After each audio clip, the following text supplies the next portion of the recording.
यीशु मसीह के नाम में आप सभी को जय मसीह की। चलिए आज सबसे अद्भुत गवाही सुनाने वाले हैं। यानी इस गवाही जो है बहुत हटके है, यानी बहुत अलग ही गवाही है जो आपके सामने लेकर आए हैं। जितना भी मसीह भाई बहन देख रहे हैं इस वीडियो को, उस सभी के पास पहुंचाएं ताकि इस वीडियो जो गवाही है ये किसी के मसीह भाई बहन से मिक्स न हो जाए कि मैं सुन नहीं पाया। और जो देख रहे हैं इस वीडियो को, ये फिल्मी एक्टर है। आप लोग कुछ लोग जानते हैं, कुछ लोग नहीं जानते हैं, तो आप लोग के सामने लाए हैं कि सबसे बड़ी गवाही एक प्रभु यीशु मसीह को दी है और सबसे हटके ये गवाही है। आप लोग सुनकर हैरान हो जाएंगे।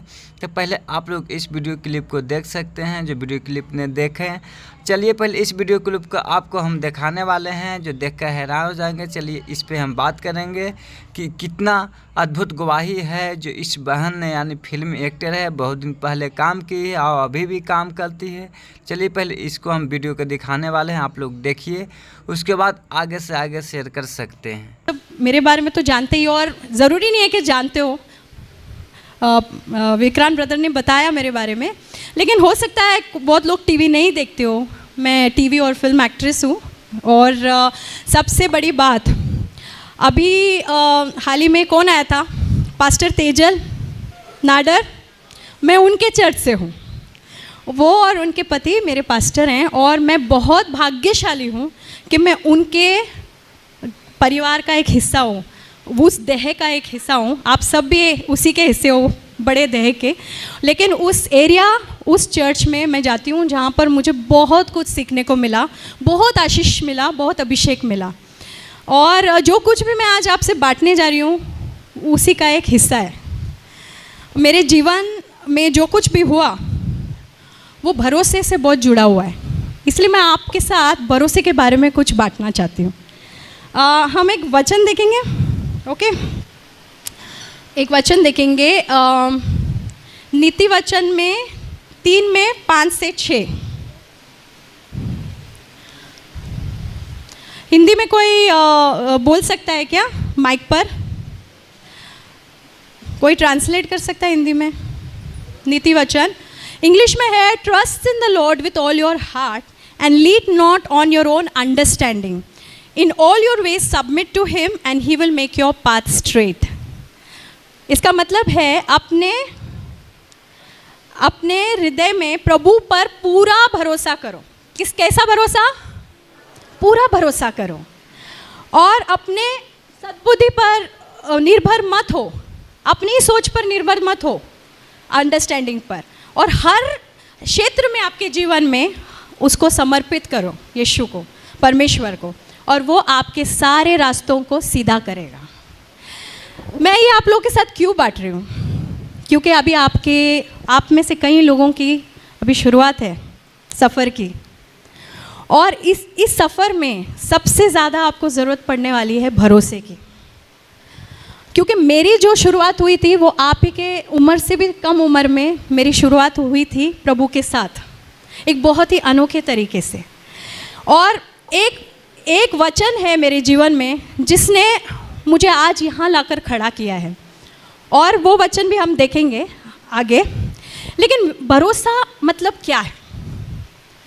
भरोसा हम जानते, हम एक पत्नी अपने पति पर भरोसा करती, पति अपने पत्नी पर भरोसा। ज़रूरी है कि नहीं? यहाँ जितनी पत्नियाँ हैं मानती है क्या बिना भरोसे के रिश्ता होता है?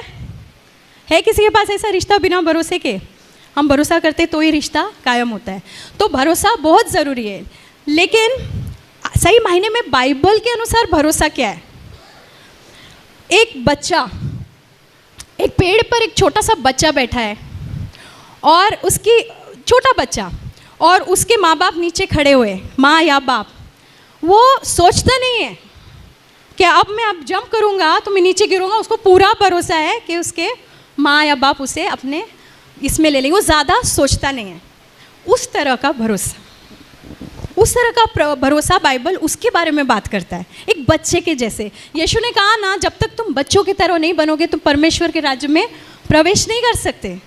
क्यों ऐसा बोला? क्योंकि वहाँ पे भरोसे की ज़रूरत होती है, और वो भरोसा एक बच्चा करता है अपने माँ बाप पे। सोचता नहीं है अरे थोड़ा सा इधर हो गया तो मैं गिर जाऊँगा, उधर हो गया। वो अपने आप को छोड़ देता है अपने माता पिता के हाथों में, वो माता पिता जो फिर भी पूरे सिद्ध नहीं है, हो सकता है वो चूक जाए, तो हमारा परमेश्वर कितना सिद्ध है ना? आमेन? ओके, आप मेरे साथ आमेन बोलना, नहीं तो थोड़ा मुझे भी उत्साहित की ज़रूरत है, उत्साहिता की।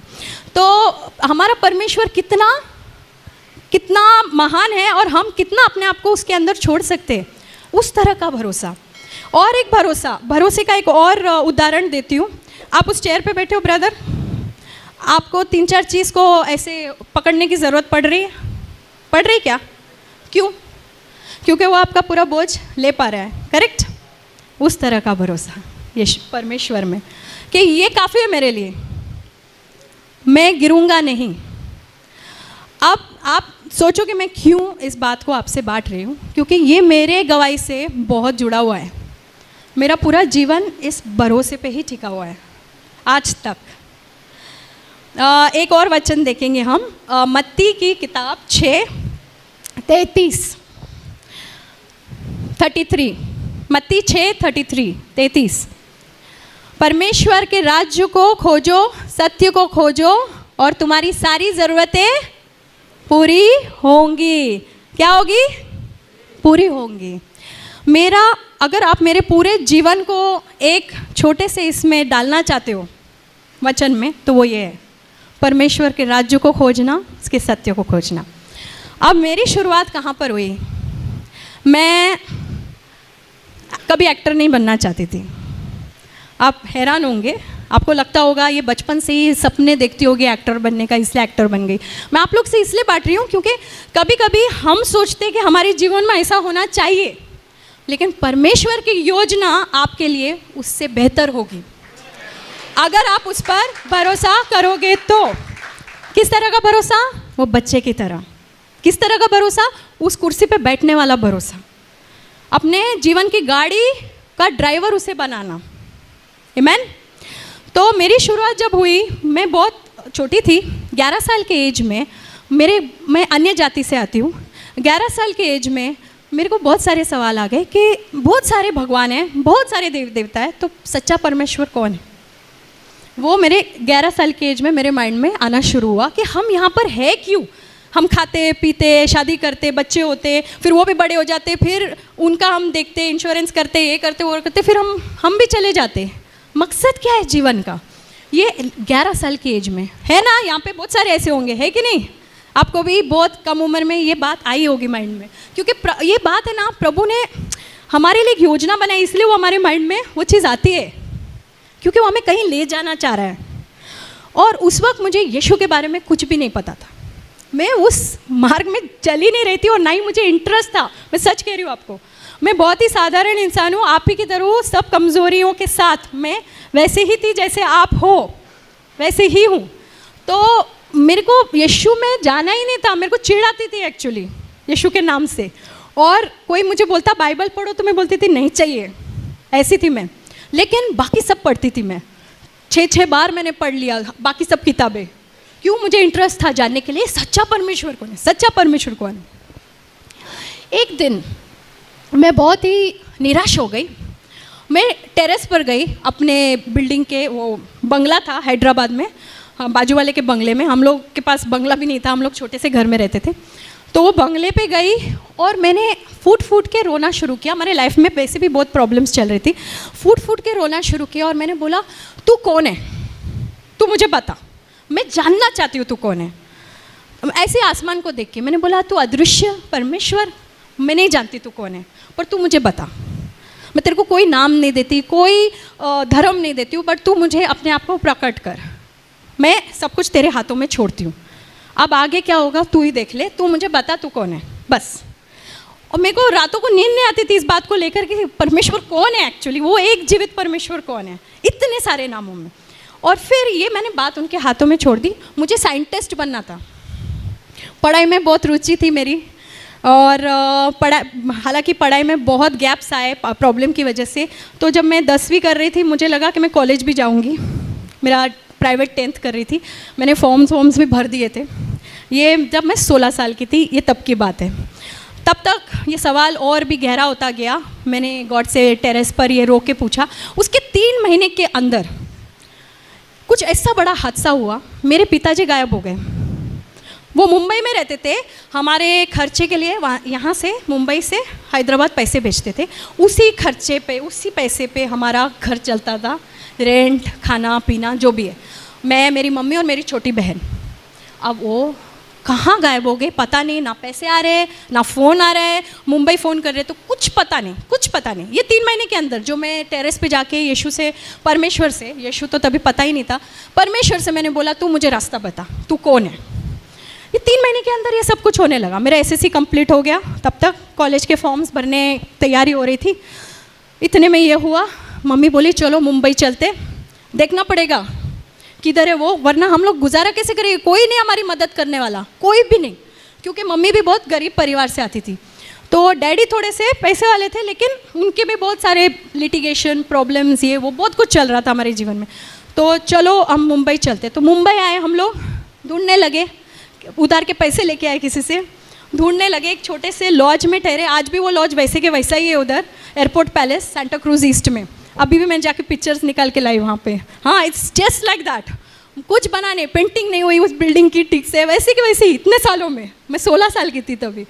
तो उस लॉज में हम लोग ठहरे थे। 10-11 दिन ऐसे ही निकल गए, डैडी मिले ही नहीं। जिधर जिधर हम जाके ढूंढ सकते थे सब जगह ढूंढा, किधर भी नहीं मिले। मम्मी ने बाद में हमको बताया कि उसने सोचा पैसे ख़त्म हो गए, अगले दिन खाने के पैसे नहीं, 4 दिन होटल के पैसे नहीं भरे थे हम लोगों ने। होटल वालों को पता नहीं था, नहीं तो हमारा बोरिया बिस्तर बाहर कर देते, हमको फेंक देते थे बाहर। वो अभी तक मम्मी ने उनको बताया नहीं था कि हमारे पास पैसे नहीं, उनको लगा अब तक दिया तो दे देंगे आगे। फिर मम्मी ने बताया कि उन्होंने प्लानिंग बनाई थी हमें जहर देकर हमको ख़त्म करना, खुद भी ले लेती थी अगले दिन, ऐसा उनका प्लान था। लेकिन उन्होंने सुना था यीशु के बारे में, बहुत पहले वो यीशु को मानती थी, लेकिन पूरा सब छोड़ छाड़ चुकी थी। और अब उन्होंने सुना था एक चर्च के बारे में, तो वो बोली कि चलो चलते। तो मैंने बोला मेरे को नहीं आना है, मैं क्यों आऊँ, मेरे को ये कौन है ये परमेश्वर, मेरे को नहीं पता, ये खुद सूली पर है, ये मेरी क्या मदद करेगा, ऐसा मैं सोचती थी। और बोले नहीं तुम चलो, तुम लोग को मैं अकेला नहीं छोड़ सकती है होटल रूम में, तुम चलो, तुम लोग बाहर खड़े रहना, अंदर मत आना, तुमको नहीं विश्वास है। मैं बाहर ही खड़ी रही, मैं अंदर नहीं गई। इतना मेरे अंदर वो था कि नहीं जाना है मतलब नहीं जाना, मेरे को नहीं पता, जो चीज़ में मेरे को विश्वास नहीं, मैं क्यों मानूँ ऐसा। तो मैं बाहर खड़ी थी और उस वक्त मुझे पवित्र आत्मा कौन है कुछ नहीं पता, मैंने बाइबल पढ़ा भी नहीं था, एक पन्ना नहीं पढ़ा था बाइबल का। सडनली मुझे वहाँ पर ऐसा महसूस हुआ कि किसी ने ऐसे बकेट भर भर के मेरे ऊपर है ना ऐसा प्रेम उंडेल रहा है, ऐसा शांति, प्रेम, आनंद और जॉय जैसे पूरा मेरे आँखें ऐसे भर आई और मैं रोने लग गई, अनकंट्रोलेबल क्राइंग। मेरा पूरा शरीर ऐसे काँप रहा था और मुझे समझ में नहीं आ रहा मुझे उधर क्या हो रहा है। मैं बाहर वरांडा में खड़ी हूँ, अंदर भी नहीं गई, मुझे समझ में नहीं आ रहा है क्या हो रहा है। मम्मी बाहर आई तो बोली क्या हो गया, मैंने बोला कुछ हो रहा है मुझे, तो बोली चल चल अभी चलते। तो मम्मी रूम में आए, कुछ बुकलेट्स थे, वो दोपहर में भी प्रार्थना कर रही थी मम्मी। मेरी सिस्टर को भी इतना कुछ पढ़ा नहीं था, वो समझ ही नहीं थी, वो 12 साल की थी तभी। शाम के 6 बजे मैं अपने रूम का दरवाज़ा, होटल रूम का खोलते, वहाँ पे एक वरांडा है, 3 रूम ऐसे थे, 3 रूम ऐसे, नीचे रिसेप्शन था, छोटा सा लॉज था। बिल्कुल हमारे चौखट के बाहर, अगले दिन खाने के पैसे नहीं हैं, वो उस दिन लास्ट था हमारे पास खाने के पैसे, बिल्कुल हमारे चौखट के बाहर 100 रुपये का ऐसा bundle, just outside our door. ऐसे नोट जो बैंक से निकले हुए, जिस पे एक पेन या पान का दाग नहीं, उन दिनों में तो बहुत गंदे नोट होते थे, ऐसा नोट जैसे अभी किसी ने बैंक से निकाला हो, ऐसा नोट मैं हाथ में, मैं काँप रही हूँ, मैं मम्मी को जाके दिया तो मम्मी ने बोला कि इधर ही रख पैसे, बोलना मत पैसे हमारे पास है, नहीं तो कोई भी बोलेगा मेरा है करके, नीचे जा पूछ कि किसी का पैसा गुम हो गया है या चोरी हुआ है कि क्या है। हो सकता है कस्टमर जब सामने वाला हो उसके पॉकेट से गिर गया हो। नीचे जाके पूछा वो वेटर वो लोग से, तो बोले बेबी ऐसा क्यों पूछ रहे हो, ऐसा तो कुछ नहीं है। तो मैं ऊपर आके मम्मी को बोला ऐसा कुछ नहीं है। फिर हमने वो पैसे गिने, 4 दिन हमारे होटल का उसमें पैसा था, 4 दिन का वो भरने का, और आगे के 3-4 दिन हम 3 टाइम का खाना हम लोग तीनों खा सकते थे, उतना पैसा उस बंडल के अंदर था। मैं बोली कौन है ये भाई, पहली बार गए, मैं तो मानती भी नहीं हूँ, इतनी जगह गए, इतना कुछ किया, जीवन ऐसा ही ऐसा ऐसा ऐसा जा रहा है, ये क्या है। एक तो मुझे उधर कुछ महसूस भी हुआ, तो मेरा माइंड वहीं से चेंज होना शुरू हो गया था कि कुछ तो है, something different about this Jesus Christ. तो मैं जानना चाहती, फिर मेरा पूरा वहाँ से उत्साहित था बड़ा, मैं और जानना चाहती हूँ यीशु के बारे में, ये कौन है जो शाम को जवाब आता है, सुबह में प्रॉब्लम और शाम को सल्यूशन। तो मैंने बोला मुझे जानना है। उतने में और भी बहुत सारे चमत्कार हुए।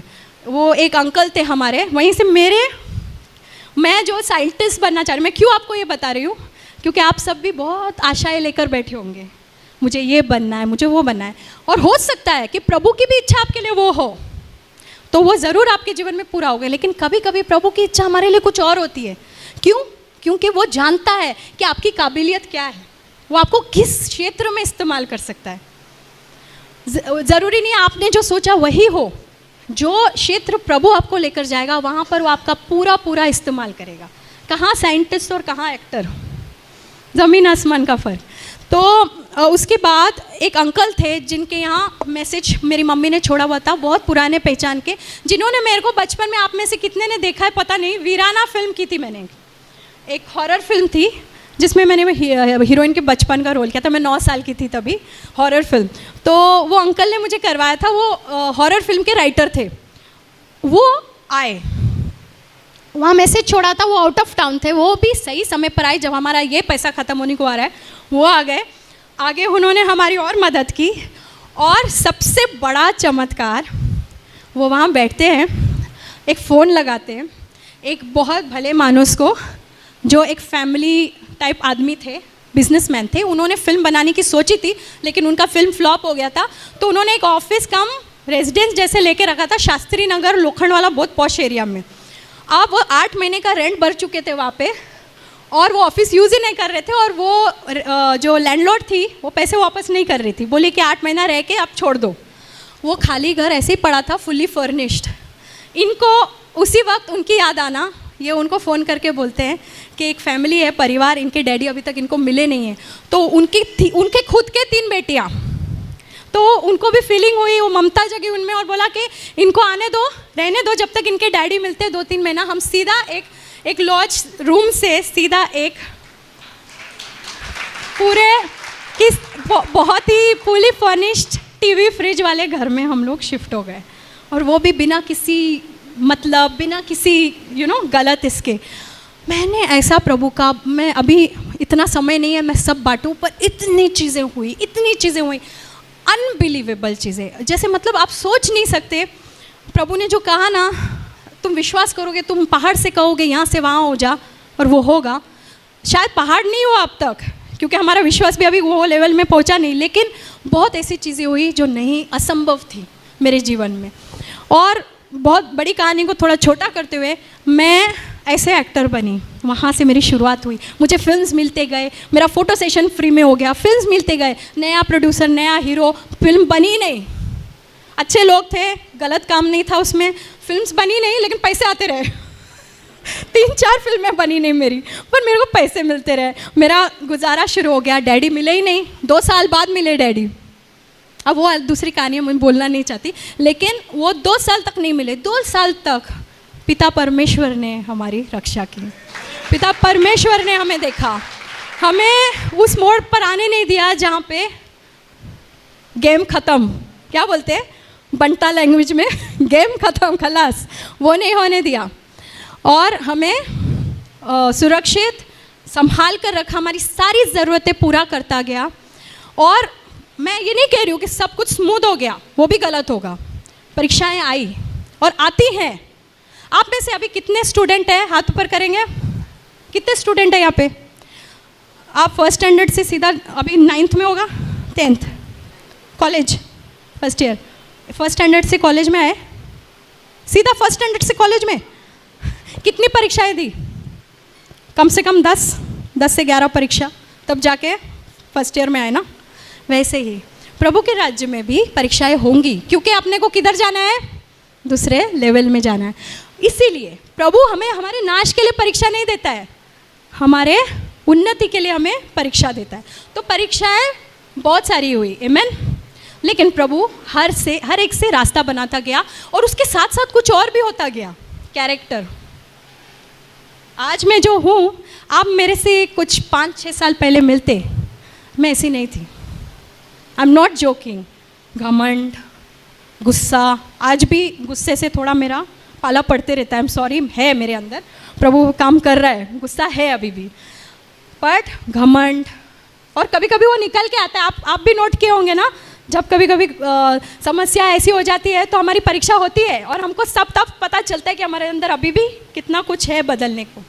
तो घमंड, ये किससे बात नहीं, सबको नीचा देखना, ये सब मेरे अंदर था।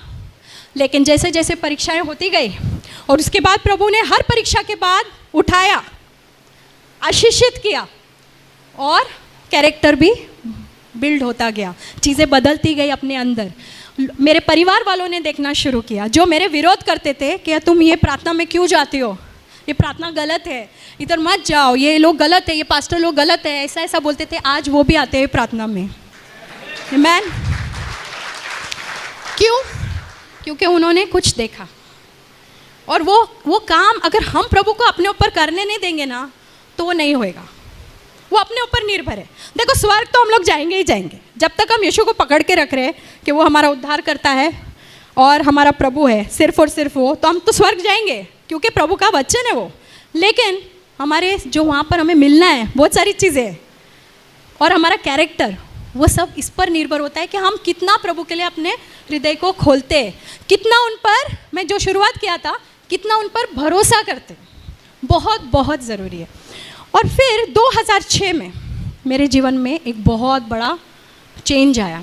तब तक मैं यीशु में सिर्फ है ना एक धर्म के नाम पर विश्वास करती थी। यीशु था, सिर्फ यीशु, लेकिन धर्म के द्वारा, आप समझ रहे हो, एक धार्मिक क्रिश्चियनिटी भी है ना, धर्म के द्वारा।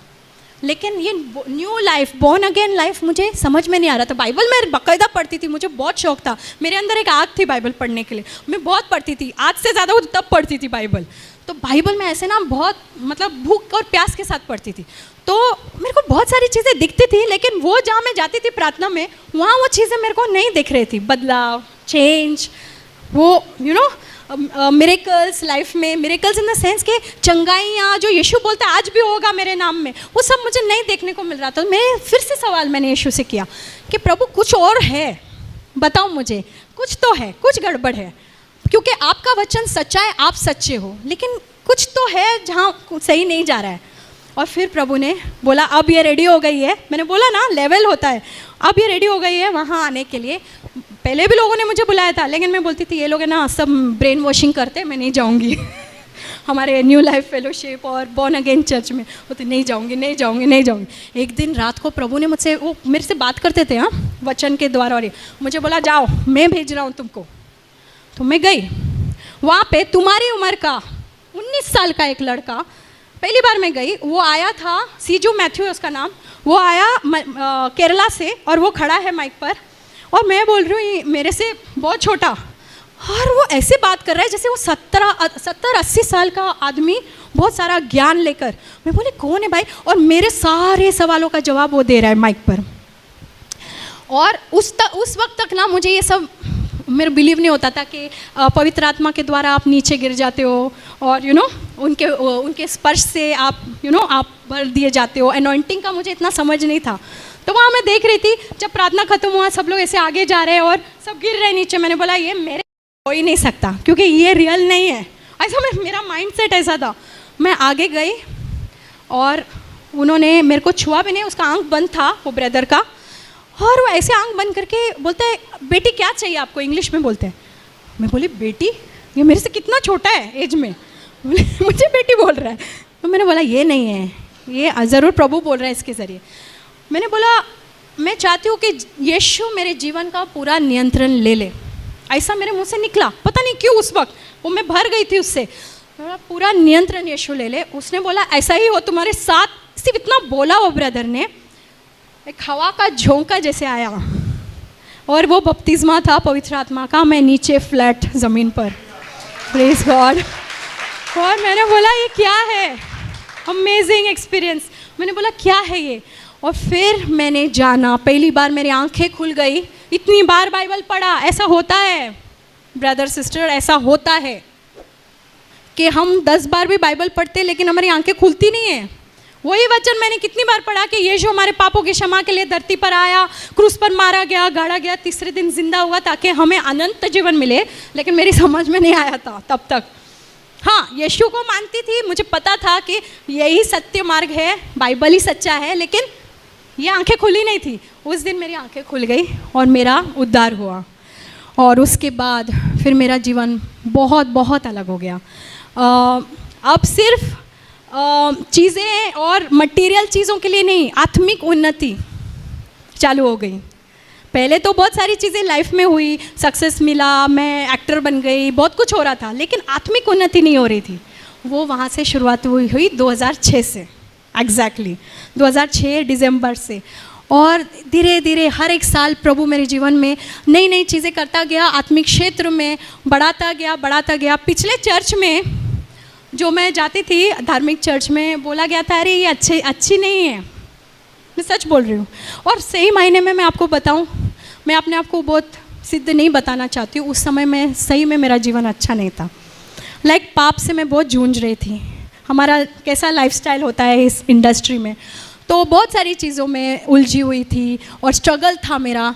वो सब यीशु के आने से, उसके वो एनॉइंटिंग से, उसके वो उद्धार वाले वो स्पर्श से सब खत्म हो गया उस दिन से। Praise the Lord.